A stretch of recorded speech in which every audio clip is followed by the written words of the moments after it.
We drag the boy back into the shadow of one of the big pine trees. Someone's yelling for us back at the house. It sounds like the visiting banker has realized his son is missing. "What should we do with him?" Reese asks. "Boil him up into soup," Luma says. She hates soup, but the joke is lost on the boy, who sobs harder. Charlie is restless, looking around. "I'm gonna make him forget. We'll get in trouble if we don't." "Wait." I hold up a hand.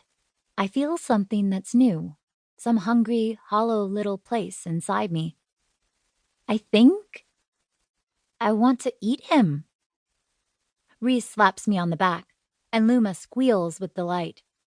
I've never wanted to eat anybody before, and they're proud. "You can't, though," Reese says quickly. "We promised, Grandma," says Luma. "All right." I plant my hands on the boy's shoulders and start to climb down off of him. As I do, my mouth stretches wide like a yawn, although I don't feel tired. "Let's go." And then something happens that I do not understand. I'm sitting on the pine needles.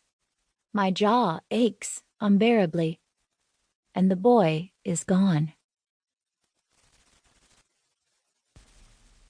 1. I opened my eyes, and I was on the train.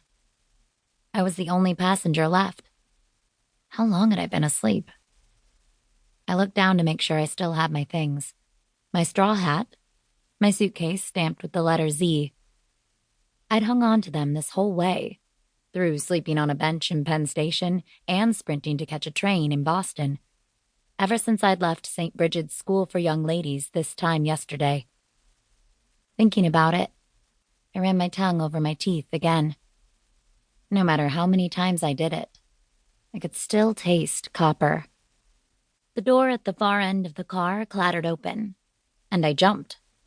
Just the conductor, coming down the aisle to check on me. He looked nervously down at me, and I felt guilty, wondering if he could tell I was on the run. "You'll stop in Winterport?"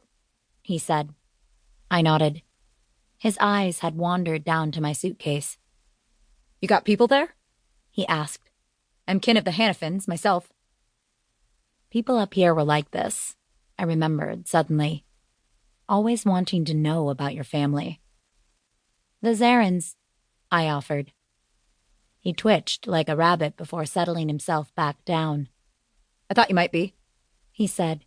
"They don't leave Winterport much, do they?" "I did," I said. "I haven't been back in 8 years."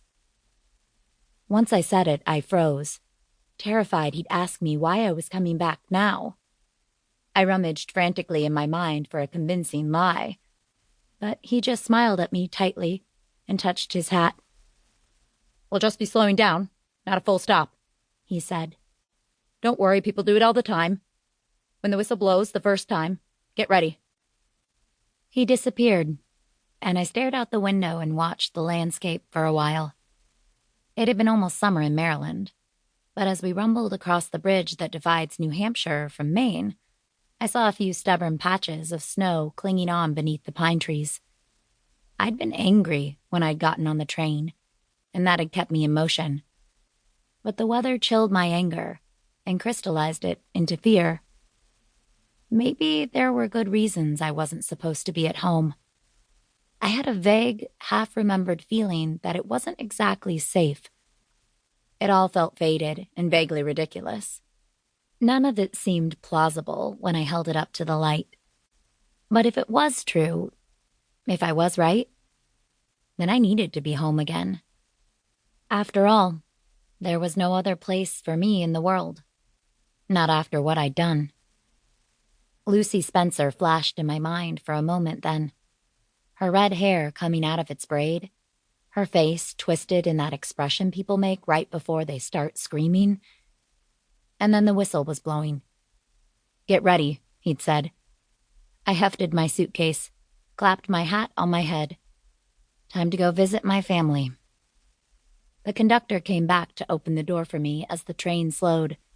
He couldn't even look me in the eye. He mumbled something that sounded like, "Be careful."